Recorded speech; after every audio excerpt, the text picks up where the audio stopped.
मुख्यमंत्री एपिसोड 3 की बारी आ चुकी है। इस एपिसोड में किस मुख्यमंत्री की बात करना चाहेगा तू? इस एपिसोड में हम मिजोरम के मुख्यमंत्री जोरामथांगा के बारे में बात करते हैं। ओके, तो पहले जोरामथांगा के बारे में थोड़ा ब्रीफ दे दे। ठीक है, देख, जोरामथांगा का जन्म 13 जुलाई 1944 को समथांग गांव में हुआ था। ये एक भारतीय राजनीतिज्ञ है जो 2018 से अभी वर्तमान तक और इससे पहले 1998 से 2008 तक मिजोरम के 5वें मुख्यमंत्री के रूप में काम कर चुके हैं। Zoramthanga Mizo national front MNF party के अध्यक्ष भी हैं। वो 2018 से मिजोरम विधानसभा में आइजोल पूर्व निर्वाचन क्षेत्र और 1998 से 2008 तक चंफाई निर्वाचन क्षेत्र का प्रतिनिधित्व करते रहे हैं।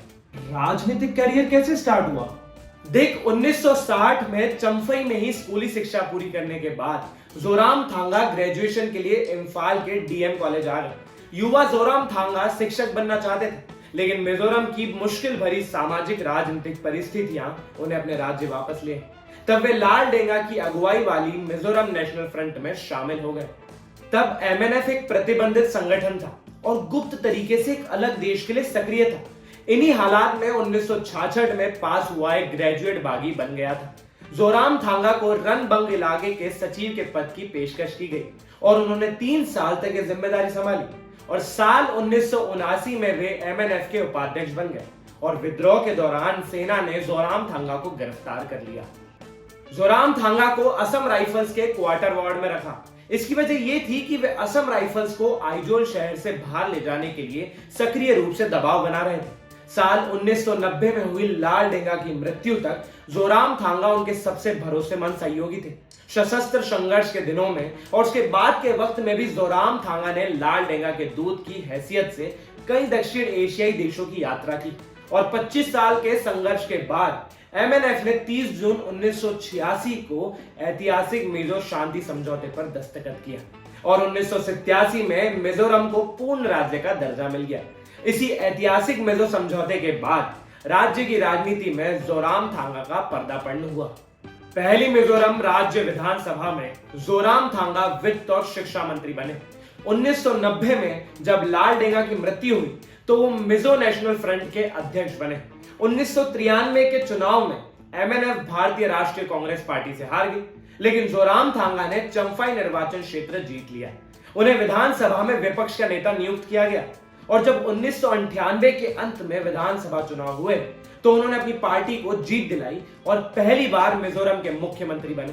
2003 के चुनाव में वो दूसरी बार मुख्यमंत्री बने, लेकिन उनकी पार्टी 2008 के विधानसभा चुनाव में कांग्रेस पार्टी से हार गई। वो 2 चंफाई निर्वाचन क्षेत्रों, चंफाई उत्तर और चंफाई दक्षिण से अपनी उम्मीदवारी हार गए। 2013 के चुनाव में उन्हें और उनकी पार्टी को फिर से कांग्रेस पार्टी से भारी हार का सामना करना पड़ा और 2018 में उनकी पार्टी को दोबारा बहुमत मिला।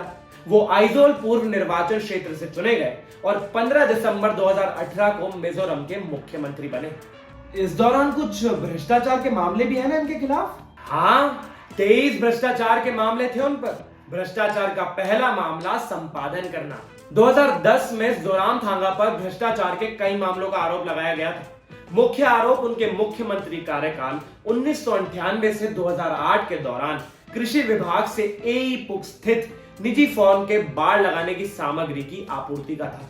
एईपुक के मामले में जोरामथांगा को सत्ता के दुरुपयोग के आरोप से बरी कर दिया गया था और आय से अधिक संपत्ति के मामले में अदालत को आरोपों को साबित करने के लिए पर्याप्त सबूत नहीं मिले।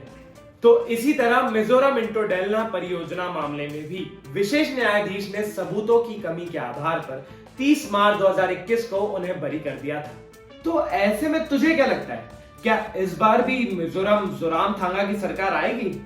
देख, 7 नवंबर को मिजोरम में होने वाले विधानसभा चुनावों पर बात करते हुए सूबे के मुख्यमंत्री जोरामथांगा ने रविवार को अपनी जीत का दावा किया है। अपने बयान में उन्होंने कहा कि वो सत्तारूढ़ मिजो नेशनल फ्रंट पार्टी 40 सदस्यीय विधानसभा में 25 से 30 सीटें जीतेगी। जोरामथांगा ने कहा कि हमने जो विकास कार्य शुरू किया है उसे आगे बढ़ाने के लिए हमें सरकार बनाने की जरूरत है और वहीं मुख्यमंत्री पद की लड़ाई में अपने प्रतिद्वंदी दावेदारों के बारे में जोरामथांगा ने कहा कि कांग्रेस को 1 या 2 सीटें मिल सकती या कोई भी सीट नहीं जीत सकती। बीजेपी के साथ अलायंस में है ना जोरामथांगा की मिजो नेशनल फ्रंट पार्टी। हाँ, बीजेपी के साथ एनडीए अलायंस में है तो, पर एनडीए के साथ गठबंधन पर मिजोरम के मुख्यमंत्री ने कहा कि हम एनडीए के साथ हैं, लेकिन सत्तारूढ़ गठबंधन को समर्थन केवल मुद्दा आधारित था। हम चुनिंदा मुद्दों पर एनडीए का समर्थन करते हैं, क्योंकि ऐसे कई मुद्दे हैं जिन पर हम एक मत नहीं हो सकते। उदाहरण के लिए हम मणिपुर या अन्य सांस्कृतिक या भावनात्मक मुद्दों पर उनके साथ एक नहीं हो सकते हैं। जब हमें लगता है कि उनकी नीतियां या कार्य मिजो लोगों के हित में है, तो हम उनका समर्थन करते हैं। और इस वक्त जोरामथांगा देश के सबसे उम्र दराज मुख्यमंत्री हैं। अच्छा, और अगर इस बार भी उनकी सरकार बनती है तो ये रिकॉर्ड तो और बड़ा हो जाएगा। बिल्कुल, लेकिन चुनाव के नतीजे जानने के लिए तुझे इंडिया लीडर चैनल पर तो आना ही पड़ेगा। हाँ बिल्कुल आऊंगा, और पूरी पब्लिक के साथ आऊंगा।